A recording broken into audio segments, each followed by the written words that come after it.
All right, thank you very much. It's a great pleasure to be here. Thanks to the organizers for having our paper on the program. This is a joint project with Roberto Billi and with Jordi Gali.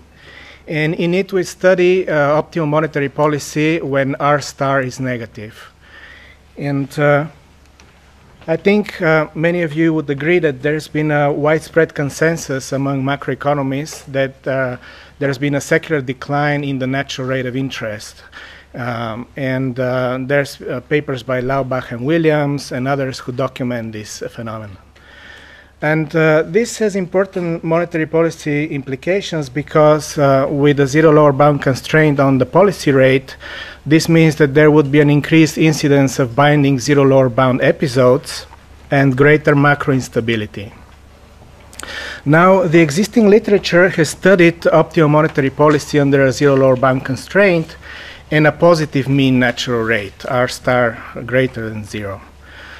In these studies, in normal times, the natural rate of interest is positive, and the policy rate is above its lower bound of 0. And the central bank successfully stabilizes inflation and the output gap.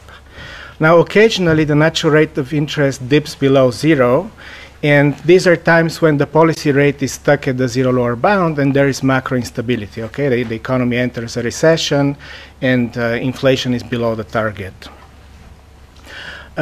Key finding of this line of literature is the important role of forward guidance in the form of promising lower for longer, so that the central bank keeps the policy rate at 0, even when the natural rate of interest has returned to positive territory. Now, what we do differently in this paper, we study an optimal monetary policy problem in a new Keynesian model with a zero lower bound constraint, in which, however, the natural rate of interest oscillates around a negative mean. And this is a new normal. You can think of it in which the natural rate of interest is negative, and occasionally there will be episodes when the natural rate of interest becomes positive. And this is reminiscent of Larry Summers' speech on secular stagnation in 2013, I believe, when he argued that in rich advanced economies have entered a stage in recent decades whereby they need these successive waves of investment or even bubbles, he claims, in order to lift the economy out of this stagnation trap. And the questions that we specifically ask in this framework is, what does the optimal monetary policy look like in this environment, and what are the implications for macro outcomes?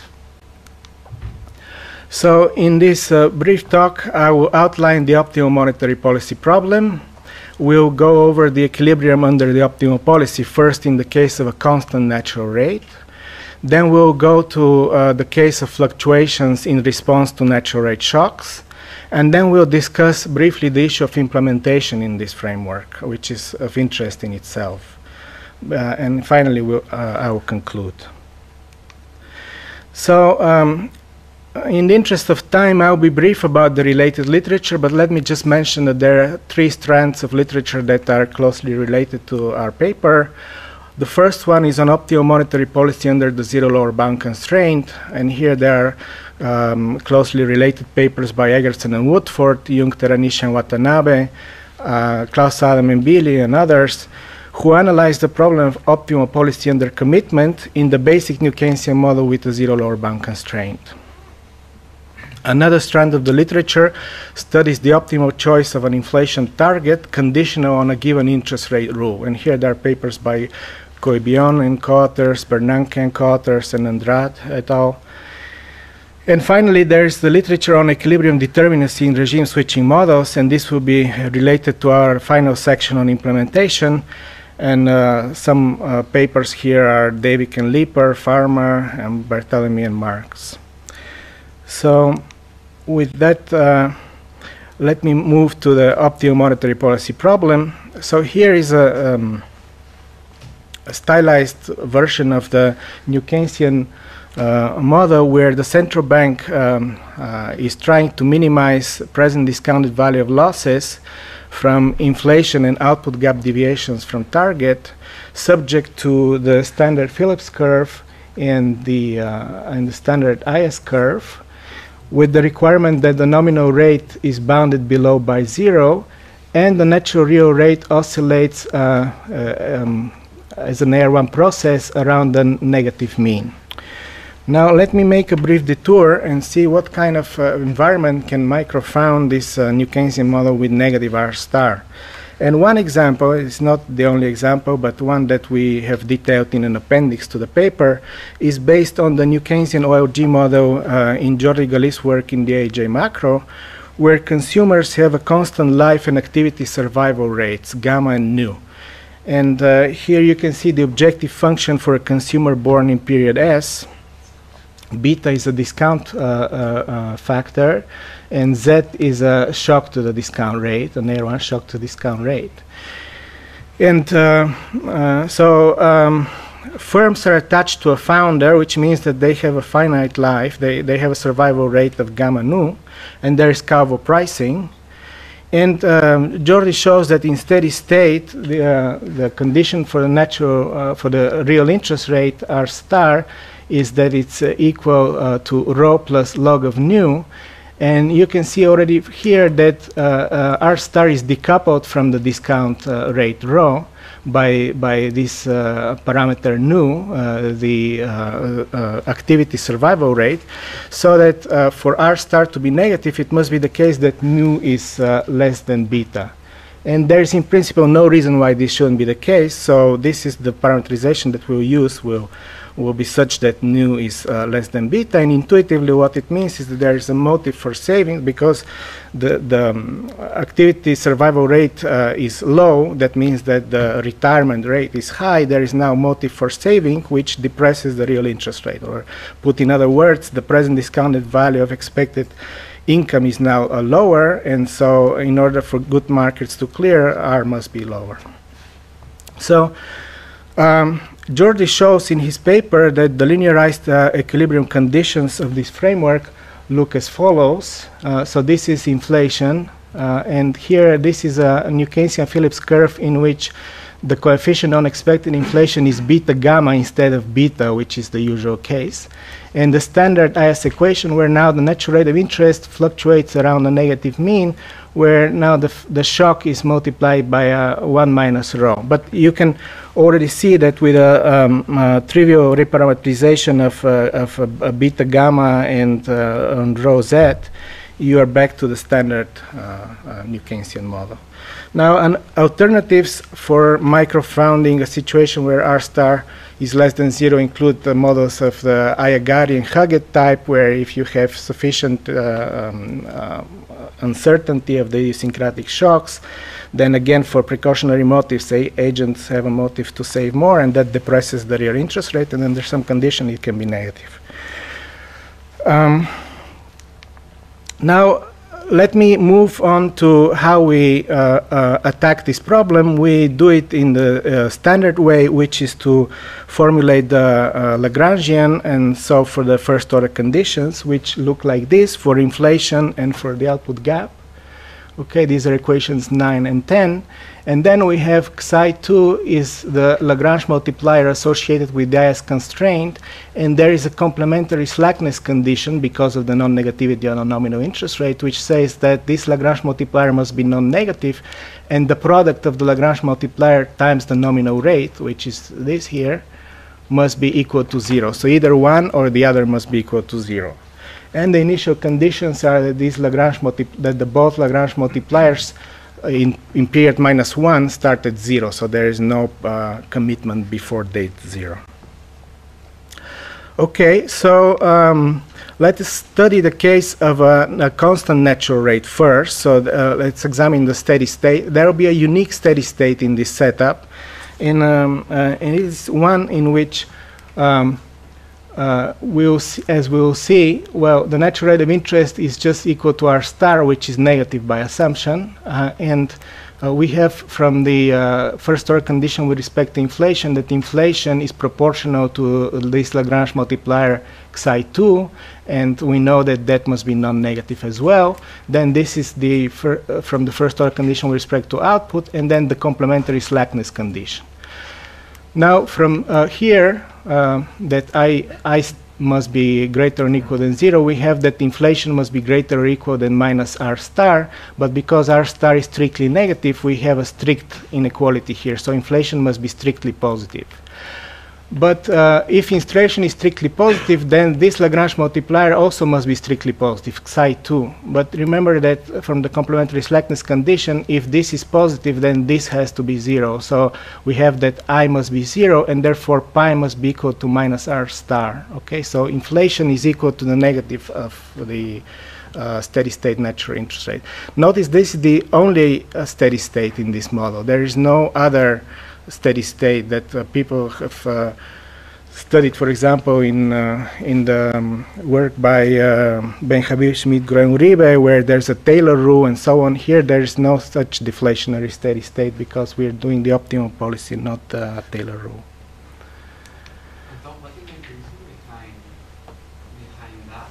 Because then you have to pay the cost of non-zero inflation. You have to pay the cost of non-zero inflation, but well, but that's the it's a constrained optimum. You cannot. So if you assume that, suppose you say that inflation is 0, okay? Suppose that inflation is 0 in steady state. Then, what would you get? Then this Lagrange multiplier must be 0. Xi2 must be 0, right?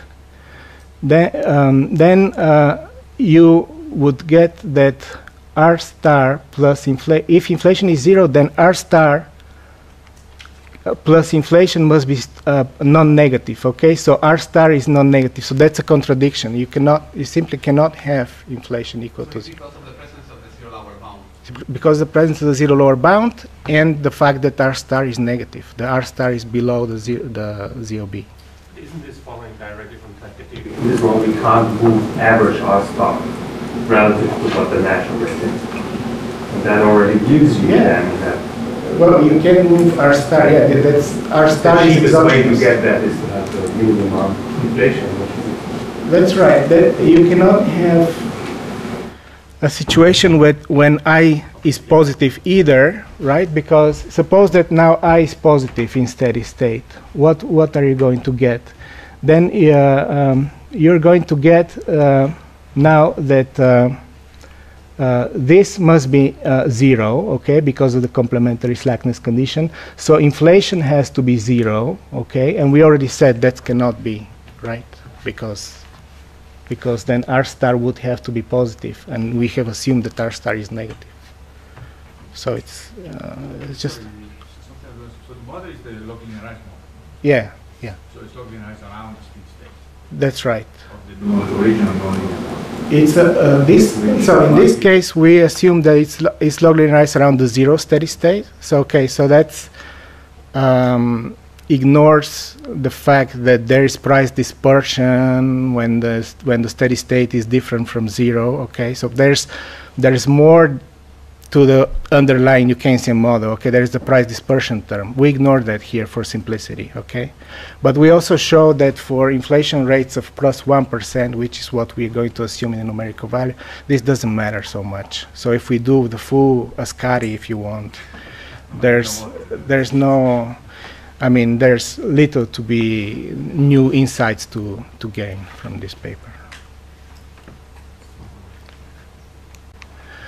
Okay, so let's study the case of a transition with a constant natural rate. And we just write now the model in deviations from steady state, which is done here on this slide. And where we have suppressed the expectation, we'll be studying a perfect foresight transition, so we have suppressed the expectations in the shock to the natural real rate. And so we study a transition which in the long run converges to the steady state. So the limit of this psi hat as t goes to infinity is 0 for for all the variables, basically. So we simulate a calibrated economy, which means that we have to give some parameter values, and we take this from Jordi Gali's book. So sigma is 1, beta is 0.99, the slope of the Phillips curve is 0.17, and so on. This is the coefficient on the output gap. And for the natural real rate, we assume this value, which is quarterly, so it's 1%, minus 1% in annual terms. Okay? So here's what we get in terms of perfect foresight transition.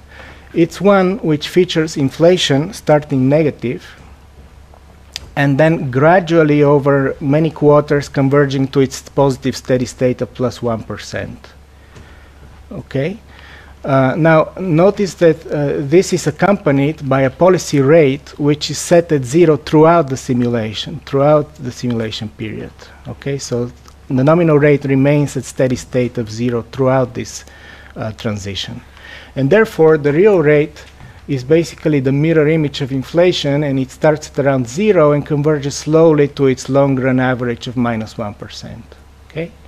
The output gap starts negative and then gradually moves to a slightly positive value. So this is in terms of deterministic transition. Now, yes? So how can it be optimal to have at the same time deflation and a negative output gap for some time? Yeah, that's a good question. Cut it off and start it from 0. That's a good question. Why wouldn't inflation jump right away to 1%, to 0. right? Never start below, but have at most a starting point of 0. Well, to stay at 0, to stay here at 0. No, go up like you do, but start later in the graph. Yeah, that's because, that's a good question. That's because this kind of inflation profile is keeping inflation closer to 0 for a longer period than what you would suggest. So on average, inflation is closer to 0. Here there is a substantially larger weight on inflation than on the output gap. And inflation is closer to 0, and that's the first best for the central bank in this model. So the central bank is able to achieve inflation closer to the ideal target of 0 for a prolonged period of time, and eventually it has to go to the steady state of plus 1%, which is second best optimal. Yes? If prices become more flexible, the steep of this inflation curve, this inflation curve becomes steeper. So as prices become more flexible, you probably go down, much down, but then you move faster, and it becomes more like a step function, I guess. Sounds like the correct intuition to me, but I haven't checked it. So if you were starting from the crossing point at 0 as well suggested, the price to pay for this is that price dispersion will be higher asymptotically or something? Well, here it's in terms of inflation losses, deviations from target. So think of it as inflation in deviation from 0, okay? Squared deviation from 0 will be higher if you start here than if you start here. You just want to postpone the inflation increase. In the short run, you want to be closer to 0 and converge to plus 1% later. That's right. That's right. Yes.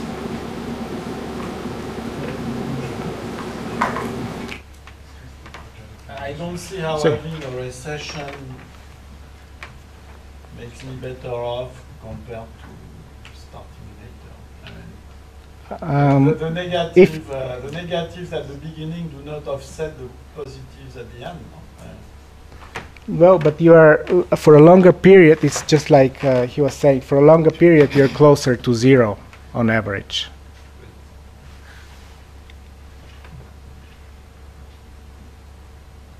Right? Now, the fact that it starts at negative is a particular result of the calibration. So the fact that the weight on the output gap is relatively small here. So if you put more weight on the output gap, it would start from a positive value in general. So this is not a general result, the starting at a negative value. But what is a general result is that there is a gradual transition towards the longer steady state.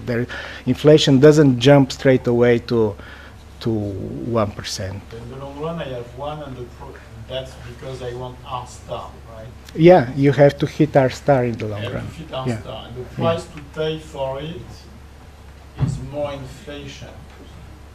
Yes, yes. But you are telling us I want to postpone this steady state. Yeah, if you can, yeah, you want to postpone it, indeed, yes. Yeah, because it's suboptimal. To have inflation at 1% is suboptimal. You would want inflation closer to 0. I see. So I'm smoothing the transition to 1. Exactly, yeah. But shouldn't you also have the optimal target, long-run target, which is here 0? Here it's assumed to be 0, yeah, because, well, I'll come to that next, yeah. But basically, in this microfounded model of Jordi, the OG1, he derives the loss function that has this form. And that's under the assumption that the central bank wants to maximize the welfare of those cohorts that are alive. So ignore or put 0 weight on the unborn. That's the key assumption there. Well, you may like it or not, but that's what we need to obtain this kind of loss function. So how do I create this inflation? By just saying something? So we'll get to that with the implementation. Yeah, by an appropriate nonlinear rule for the interest rate. So I commit to do something Yeah, off equilibrium exactly. in Yes. circumstances that never materialize. Never materialize, exactly. Yes. Okay, so let's move to the fluctuations, which is perhaps a little bit more interesting. So here is the model in the stochastic equilibrium. And then we have back here now the expectations operator and the shock. Okay, we have put them back in the model, and then we need to assume some persistence and size of the shock. So these are the values we assume here, and then we let this economy run, and here is what we obtain. Notice that this is an economy which exhibits now second best fluctuations in inflation and the output gap. And throughout this simulation for 100 quarters, the policy rate remains at 0 without any deviations. Of course, there's no downward deviations. Why? Because of the 0 lower bound. But interestingly, there is no upward deviations either. Why? Because of the low for longer. This is these commitments that the central bank is making, that it will keep the nominal interest rate at 0, even when in times when the natural rate is substantially positive.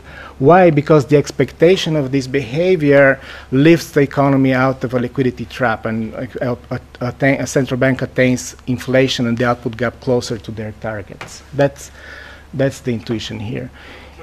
Yes. Clarification about that, but here, how are you solving the model? So this is kind of we're really Jacobielo style. So it's not linear, but then with occasionally binding constraint at 0. That's right.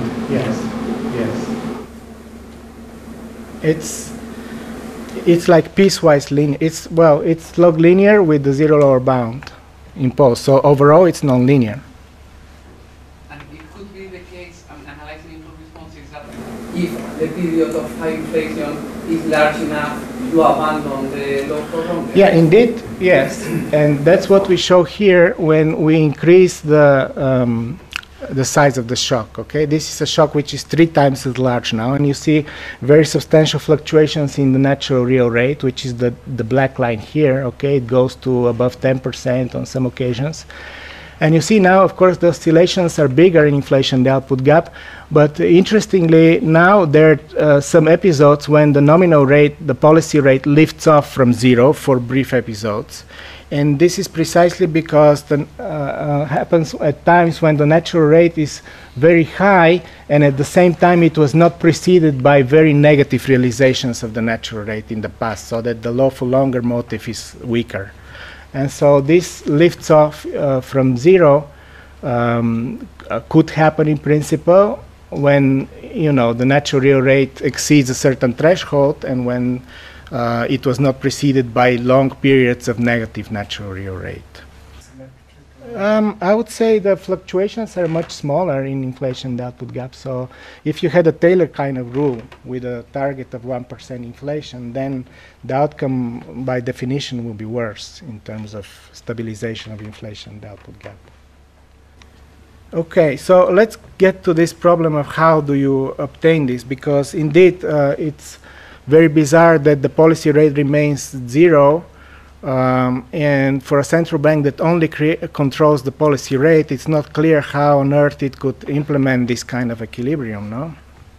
And so suppose that equilibrium under the optimal policy is denoted by this I star, Y star, and pi star.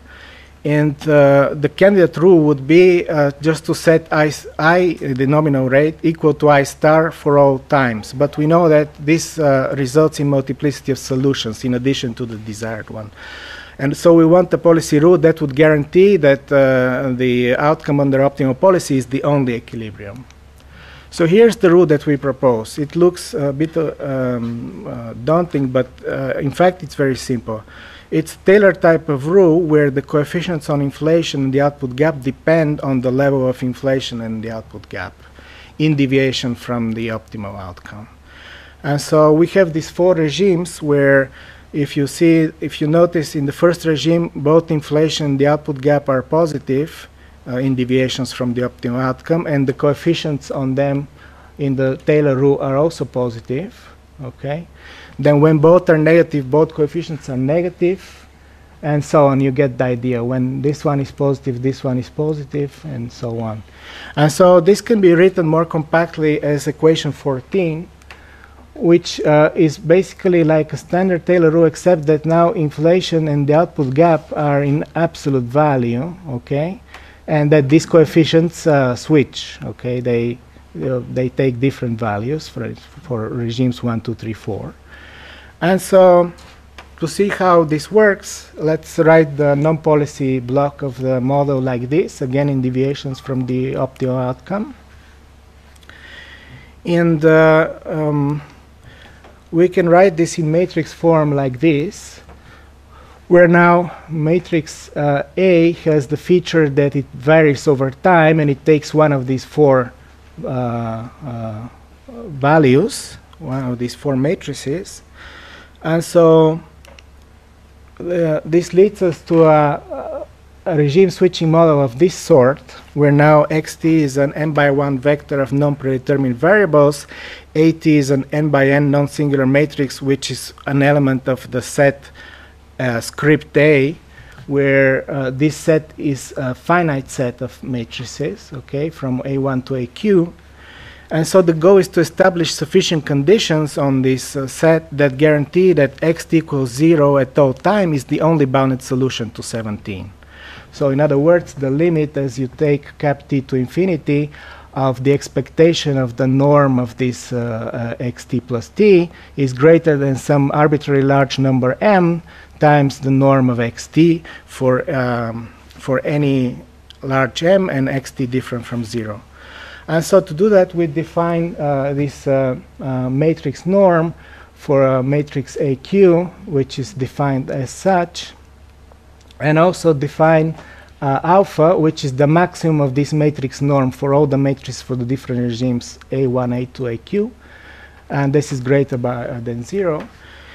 And the theorem that we prove in the paper is a sufficient condition for determinacy, which states that if alpha is less than 1, then xt is equal to 0 for all t is the only bounded solution to 17. Okay, and the proof is not too involved, but in the interest of time I'll skip it here. I'll just show you the results. So these are the 4 regimes. You see phi y on the horizontal, phi pi on the horizontal, phi y on the horizontal, and phi pi on the vertical axis. And you see in blue here the shaded regions where we have a determinacy of equilibrium. And if you want to insist that the phi pi and phi y be the same across regimes, that's also possible. That would be a regime with constant coefficients, which is the intersection of the 4, which is the 4th one, which is this blue triangle here. Notice this one where there is a very strong reaction to the output gap relative to the reaction to inflation. If you compare them with the determinacy region in the standard case, okay, in the model without the ZOB and without and with a positive R star, that would be the gray area here, and you see that we have a subset. Okay, that's interesting, but it's not very surprising also because we have a sufficient condition but not a necessary condition. And in fact, in the paper we have a counterexample where we show a situation when alpha is greater than 1, and nevertheless for those that parameterization, it turns out that xt is equal to 0 for all t as the only bounded solution. So this is not a necessary condition.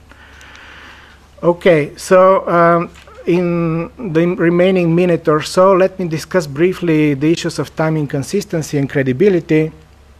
As you know, this optimum policy is not time consistent, so in the future the central bank will have an incentive to deviate from the path to which it has committed. And this could raise credibility issues, especially in the case that in both inflation and the output gap are very negative, and nevertheless the central bank is promising positive deviations of the policy rate from the equilibrium outcome, okay? And that's because our rule ensures that we have a positive nominal rate even off equilibrium paths along these threads.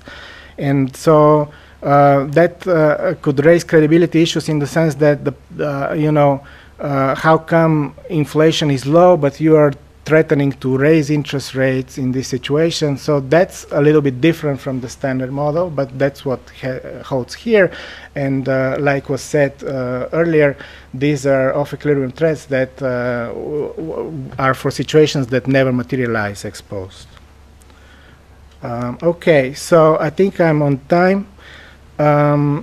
We studied optimal monetary policy with the zero lower bound constraint when R star is negative.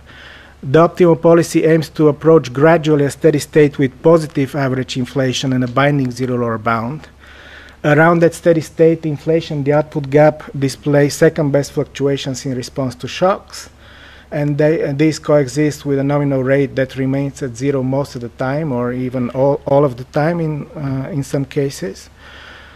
And so even though this is a situation when the central bank seemingly is very passive, doesn't move the nominal rate, it can implement the optimal policy as a unique equilibrium by means of an appropriate state contingent rule.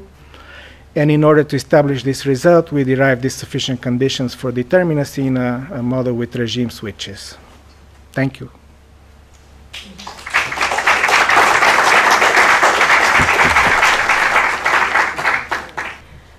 Okay, so hello, and thanks a lot for having me here today to discuss this very interesting paper. So I'd also quickly like to flag that the views expressed here are strictly of my own and not necessarily those of my employer, which may be relevant in this context that we're discussing here. So all in all, so what this paper does is it studies optimal monetary policy in a new Keynesian model with a zero lower bound and negative R star in the steady state. So looking into the prior literature, so this is not straightforward at all, because what typically has been looked into before is the situation in which R star transitorily moves in negative territory, for example, through some transitory shocks, but then in the steady state reverts to its initial trend path, to its initial positive long-run value of R star. Now, this model, however, and the other thing which is non-trivial in the setting, to even generate a situation with negative R star on the steady state, because typically when thinking of the standard New Keynesian world, R star, long-run R star is defined to be strictly positive, as it's simply pinned down by the discount factor. But here, negative R star can be achieved due to the overlapping generation structure, as in Gali 2021. And as to the main results, so when thinking of the transition to a new steady state with positive average inflation, we have seen that the transition does not occur immediately, which may be surprising, but it's actually the outcome of reducing the losses along the transition path. So this transition will occur gradually, and actually, like for the calibrations we have seen, even start with a negative path of inflation. Now, in general, around this negative steady state, it's possible that inflation and output fluctuate optimally in response to natural rate shocks. There's also an example of cost push shocks in this context. But so it is possible that the nominal rate fluctuates also in positive territory, and then also that the nominal rate would respond under certain conditions. But in general, the nominal interest rate remains at zero most of the time, nearly always, except for the case, which is non-trivial in the sense when thinking of like downward adjustments due to the zero lower bound constraint, but it also is the case when the nominal rate moves into positive territory. And this is then a form of forward guidance which applies under most conditions in this case, unless the natural rate shocks are very large. And then, as we've also seen, like so where this gives the air of extreme passivity in this case, the optimal policy outcome can be implemented through a nonlinear state contingent rule consistent with the zero lower bound. And this is done through an endogenous regime switching approach. And the authors also derived the sufficient conditions for local determinacy in a generalized setting, which can also be applied to more general model setups in this context. So my take on this paper is that it's an excellent paper and also very timely. And why it's timely, I will go through this in a bit, with at the same time a high policy relevance. Because first of all, we have the micro foundations for negative R star, while at the same time the framework maintains tractability. That's one. And this is the first paper who looks into optimal monetary policy under a fundamentally changed operating environment of monetary policy in which R star is permanently negative. And it's a technically demanding regime switching approach in the presence of nonlinearities, and in general it's a highly interesting paper which I enjoyed reading a lot. My comments focus mainly on 3 points. First of all, the role of negative R star in a current high inflation environment. And secondly, the micro foundations behind the secular decline in R star and the role of optimal monetary policy, and in general the specification of the model, and then some extension as well, some more technical aspects in the model all in all. So now thinking of negative R star, but at the same time looking into current inflation figures, especially the developments since 2021 all in all, may perhaps give the false impression that talking about a negative long-run R star is not appropriate in this environment. I mean, not even going into the discussions what are the underlying sources of inflation here at all. But then if you look at into the evolution of R star, it's here by example of the Holsten-Laubach-Williams estimates for advanced economies. Here we can see that it's a very persistent and a secular trend, and that this type of this development can actually coexist with positive inflation here. But like thinking also of the measures of behind R star, so that in general, like also the Holsten-Laubach-Williams estimate is a problematic estimate. All of these assessments are problematic and unobservable in general, problematic to estimate. But if you look into the underlying structural factors, they are likely to persist. So, for example, the demographic change, which is a key factor here in the context of this model, which is projected to drastically reinforce in most advanced economies, and where really the action is only happening really at the moment, and that over the next years to come. So reinforcing these tendencies of low R star. Then another key factor here is a slowdown in productivity. So while looking into like the context of the COVID-19 crisis, where there has been a lot of emphasis on technology optimism and so on, then this may bring about a big reversal in the evolution of R star. This is not the case. It doesn't seem to be the case in the context of the COVID-19 crisis, as also Fernald and Lee in their recent Jackson Hole paper have shown. Then, like thinking of the longer run impacts of the recent recession on TFP, also there the signs are more on the downward side, thinking of the possibility of hysteresis effect, and in general the impact of slowing of hysteresis effects in this context and the resolution of uncertainty. There may be some chances from like productivity boost from AI, but they are not on the horizon at the moment either. And then other factors include the increase in inequality and the decline in the relative price of investment goods, which are all here to stay. And from that perspective, I mean, it's a very timely and policy relevant paper. Now, but looking into all of these factors, they are all taken together, also very different in terms of economic dynamics and how they affect the economy. So actually also how you set up the model structure which generates the low R star also fundamentally changes the policy implications which come from it. So here it's important to emphasize that we are when we're talking about this model, we are in an environment, in an OLG environment, in which we look more into demographic type of structures, which may lead into this. So, and also within this OLG setup, it's a very specific case in which this parameter that we have here matters a lot in determining your overall outcome and the weight of the output gap and the policy function and so on.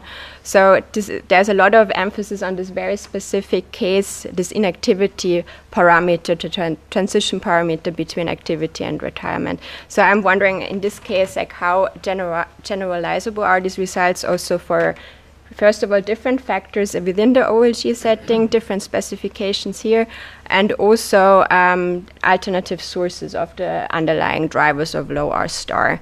And because like this may sound trivial here, because like in the setting that we see here, everything boils down nicely to this standard Nucasian environment.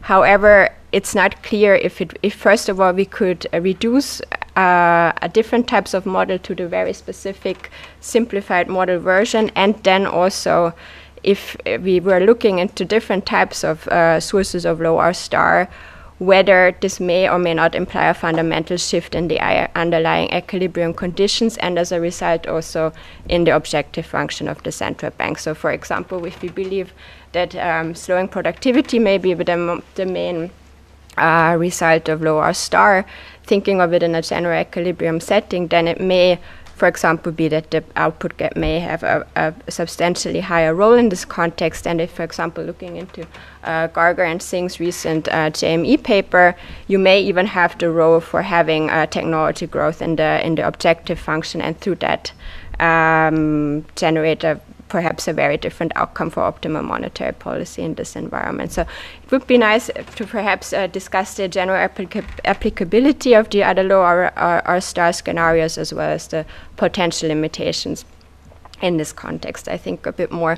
But of course, like this is still like the model cannot capture each channels and so on. So this is clear that it focuses on a specific aspect to it. But I think to what extent this could be generalizable to other cases is also important here.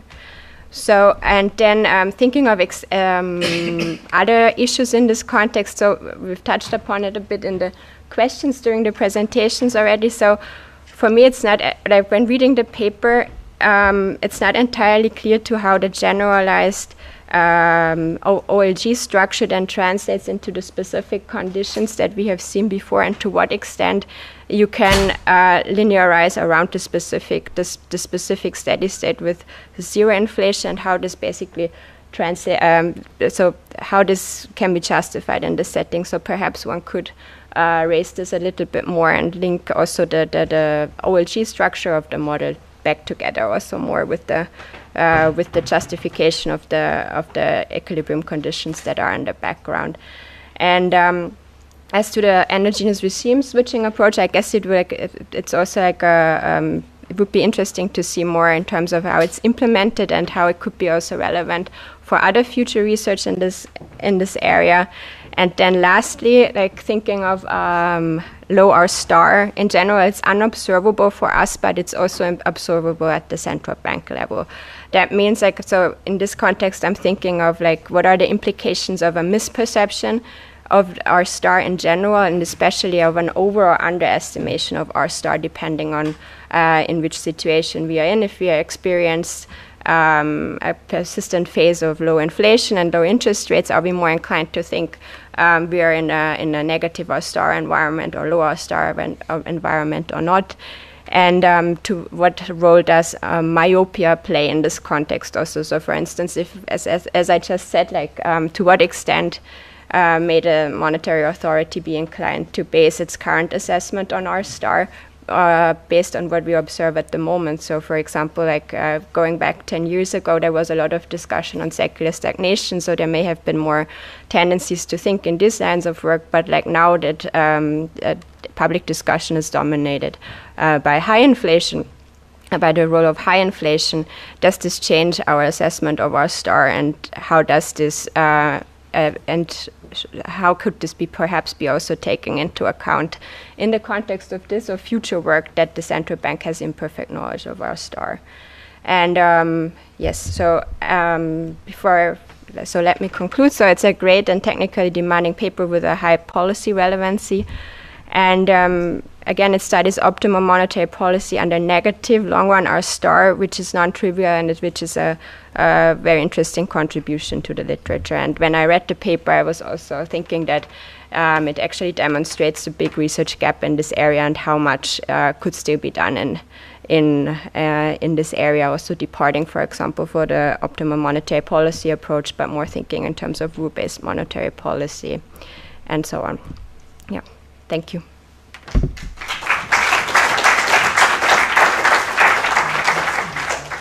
So let's take some more questions from the audience, if there are any, and I'll try to address them at the end. Yes? Yeah, thank you. I have a question regarding the deterministic properties that you derived and showed. Do I observe this correctly, like in this common region in the fourth regime? There's a strong emphasis on output gap stabilization and relatively low emphasis on inflation stabilization. In fact, the coefficient was smaller than 1, if I observed this correctly, right? Yeah. And it's in contrast to what we usually have to avoid these sunspot shocks. That's so right. Can you give the intuition why this rule still works, despite not reacting strongly to inflation? Okay. Okay.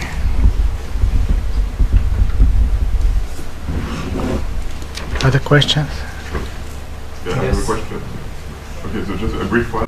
So when you said that like the nominal interest rate remains close to zero even when the real interest rate is temporarily higher, the natural interest rate is temporarily higher, I guess this would be very sensitive to having a nonlinear Felix curve and something with Evans curve. So how robust is the result, including nonlinearity? Yes.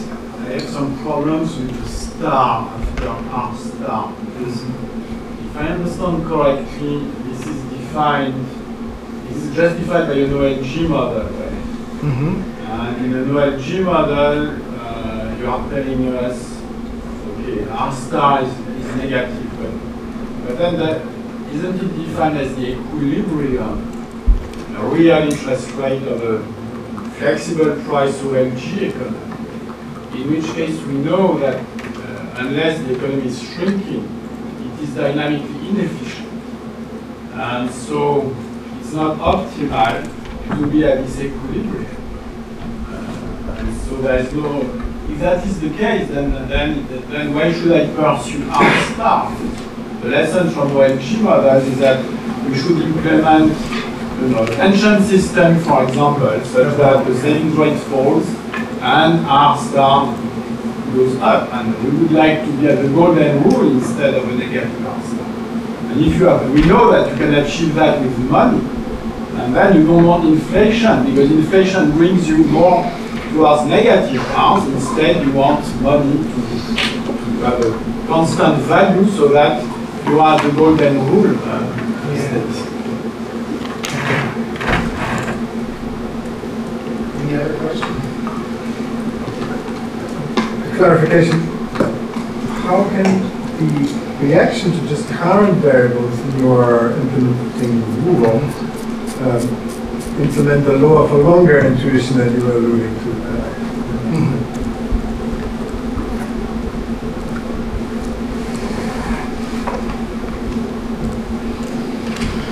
Okay. So let me try to address this. First of all, thanks a lot to the discussant. That was a very interesting discussion, and I mostly agree with everything that you had to say. One thing about the timeliness or not of this paper, in fact, I would like to point to this, where, as you see, even though R star is negative, you know, there are episodes of lifting off from the zero lower bound when the current natural rate of interest is high enough, and that, through the lens of this model, can be the situation that we're facing now. No, there is an upward spike of the policy rate that is trying to fight inflation. In fact, is able to fight inflation in the sense that around these spikes we have inflation closer to zero. Okay, that's active central bank actively stabilizing inflation in these situations and fighting against inflation. On your other comments about the micro foundations, I agree that we have picked one particular micro foundation, which is this OLG economy, but we were actually interested in the broad implications of R star less than zero, regardless of the sources, so that we were mostly focusing on this stylized model which assumes R star less than zero. But as you said, there are different ways of generating that, and OLG is one, the Agari model is another, and there can be other ways of generating negative R star. Now, to your question about the golden rule and so on, again, we have our model is one where we assume there is no bubble, so no pension system, no money. In the microfounded model, it's just standard OG model, no capital.